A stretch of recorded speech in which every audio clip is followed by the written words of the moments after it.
형이상학적인 부분, 삶이 뭐냐, 윤리야 어떻게 살아야 하느냐, 미야 어떤 게 아름다운 것이냐, 이런 것들을 철학이라고 보잖아요.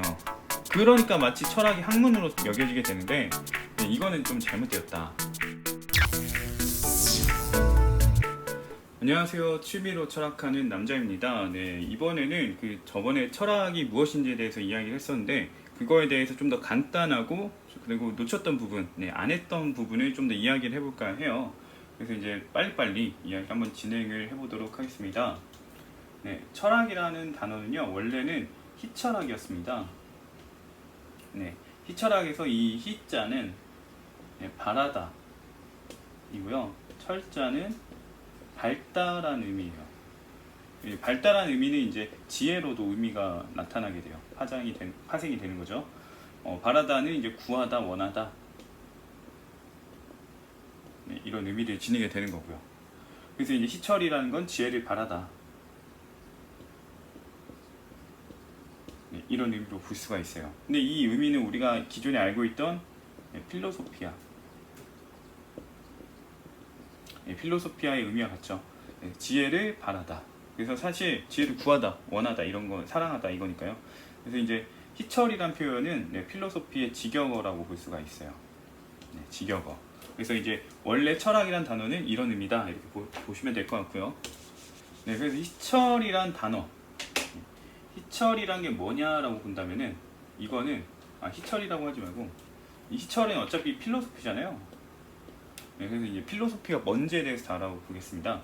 필로소피는 지혜를 사랑하는 거고, 사랑해서 구하는 거죠.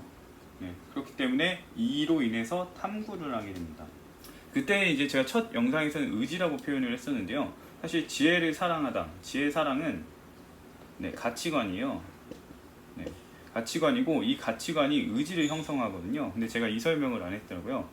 가치관이 의지를 형성하게 되고, 이 의지에 따라서, 그러니까 이 의지가 뭐냐면 지혜를 구해야 한다, 찾아야 한다, 이런 의지인 거예요. 그러니까 지혜를 사랑한다는 가치관으로 인해서 지혜를 구해야 한다라는 의지가 생기는 거죠. 그래서 이제 탐구라는 게 생기는 거고요. 지혜가 목표라는 이 가치관이 있는 거예요.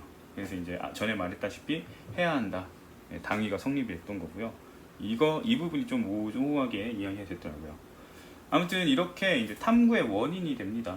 탐구의 원인이 되고, 말한 것처럼 가치관이 된다.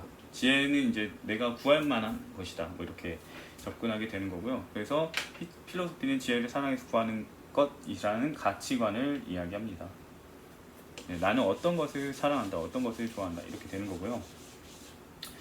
이제 근데 이거는 이제 어원에 따른 의미잖아요. 어원. 기존 이제 고대 의미인 거고, 그러면 이제 이 필로소피라는 단어가 중세 근대 때도 이제 좀 변하게 되거든요.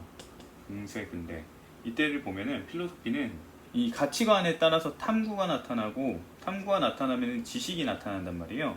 이 지식들이 모이면은 이제 체계를 이루게 되는데, 이 지식의 체계를 가리켜서 학문이라고 불러요. 그렇다 보니까 필로소피는 학문의 의미를 띠게 되는 경우가 생기는 거예요. 그래서 이제 중세 근대 때는 이제 필로소피가 학문의 의미로 쓰입니다. 근데 이거는 이제 현재는 우리가 학문으로 쓰지 않잖아요. 그렇지만 이게 한 19세기까지는 쓰였다고 하더라고요. 정확한 자료는 나중에 이제 기회 되면 하는 걸로 하고요. 이렇게 쓰였었고, 그리고 이제 현대에 이르러서는 이제 필로소피가 학문의 의미는 아니잖아요. 왜 이렇게 됐냐라고 보냐면, 그때도 얘기를 했지만 필로소피가 학문이었으니까 학문이 두 종류로 나뉘었어요. 경험적인 학문과 그 다음에 사변적인 학문으로 나뉘었어요. 이렇게 두 가지로 나뉘었었는데, 경험 학문은 증명이 가능하고, 사변 학문은 증명이 불가능하다고 했죠. 그렇기 때문에 증명 가능한 것만 지식으로 여기는 사람들이 생겼고, 이거는 미신이라고 했던 거죠. 미신이나 부정확한 것, 헛소리, 이렇게 보게 됐죠. 그런데 이제 둘 다 필로소피로 불렸는데, 이 사람들이 이것만 따로 부르고 싶었던 거예요. 이것만 다른 이름으로. 그래서 그때 당시에 이제 탐구를 해서 얻은 지식이라고 하는 사이언스가 이것들을 부르는 명칭이 되고요. 얘만 이제 필로소피에서 벗어난 거잖아요. 그러니까 여전히 얘는 필로소피, 그 필로소피가 이쪽으로 오게 됐다, 이야기를 합니다. 그리고 이제 여기서 또 이제 우린 전체 이제 이런 사변적인 학문 전체를 필로소피라고는 안 하거든요. 사변적인 학문 중에는 심리학, 사회학 이런 것들이 있는데 얘네들을 필로소피 안에, 그러니까 철학 안에 넣질 않아요. 왜냐면 이제 중간에 빠져나왔다는 거거든요. 네. 그래서 사변학문을 또 가리키다가 얘네들이 빠져나오면서 필로소피에 남은 게 윤리학, 미학, 네, 이런 식으로 남았다는 거예요. 네, 이렇게 남아있다, 이렇게 보시면 되고요. 그래서 현재의 의미는 이제 필로소피가 윤리학, 미학, 형이상학을 나타내는 것, 이런 세 학문의 명칭이다, 이렇게 보시면 돼요. 패키지 명칭이라고 보시면 되는 거죠. 그래서 현대에는 사변학문에서 여기서도 이제 형이상학, 윤리학, 미학 뭐 이런 것들을 다루게 되는 거고요. 그래도 여전히 이제 의문이 남는 게 뭐냐면, 제가 이렇게 설명을 하고 나서 받았던 얘기 중에 하나가, 그럼 철학은 뭐냐? 그럼 철학은 어떤 학문이냐? 네, 사실 이거에 대해서 저는 여기서 이제 적절하게 끝났다고 생각을 했는데, 어떤 학문이냐라는 질문을 누군가 줘가지고 어떤 학문이냐 했을 때는 학문은 무조건 대상이 있어야 돼요. 네. 근데 이 철학이라는 표현은요, 애초에 대상이 없어요. 왜냐하면 이런 것들을 싸잡아서 철학이라고 부르고 있는 거기 때문에, 네, 그냥 이런 학문들을 모아서 철학이라고 부르는 거예요. 그러니까 이건 뭐랑 같냐면, 소녀시대라고 해볼게요. 소녀시대 안에는 멤버들이 있잖아요. 멤버들이 이렇게 있을 텐데, 그럼 소녀시대는 누구냐라고 하는 거랑 똑같은 거예요.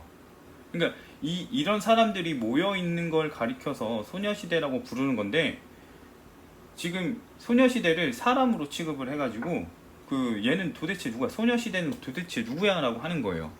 그래서 저는 사실 여기서 다 완료가 됐다고 생각했는데, 여전히 이거를 물어보다 보니까 좀 난감하긴 했었는데, 철학은 학문이 아니에요. 네, 이 명칭하고 똑같은 거예요. 범주명이에요. 범주를 나타내는 표현이 철학이라는 거예요. 지금에는 어떤 학문이라면 대상이 있어야 되는데 대상을 가질 수가 없어요. 왜냐? 애초에 처음부터 학문을 나타내던 단어가 사변학문을 나타내기에 이르렀고, 사변학문에서도 이제 형이상학, 윤리학, 미학만을 이제 이런 애들만을 모아서 철학이라고 부르고 있는 현상이기 때문에, 마찬가지로 소녀시대 멤버들 이렇게 하나하나 이렇게 모여서 이걸 전체로 했을 때 소녀시대라고 부르는 것처럼, 철학은 어떤 사람이 아니라는 거죠. 소녀시대가 사람이 아닌 것처럼 철학도 사람이 아니라는 거예요. 범주라는 거예요. 범주명. 그렇기 때문에 철학이 뭐냐라고 했을 때는 학문이라고 보시면 안 돼요. 근데 사실 우리는 이런 것들을 이제 철학이라고 부르고 있기 때문에, 형이상학적인 부분, 뭐 삶이 뭐냐, 윤리학 어떻게 살아야 하느냐, 미학 어떤 게 아름다운 것이냐, 이런 것들을 철학이라고 보잖아요. 그러니까 마치 철학이 학문으로 여겨지게 되는데, 이거는 좀 잘못되었다, 이렇게 얘기를 해볼 수가 있고요. 아무튼 이번에는 약간 피드백을 받아서 좀 더 간단하게 얘기를 해봤는데 도움이 되길 바라고요. 이번은 여기서 마치도록 하겠습니다.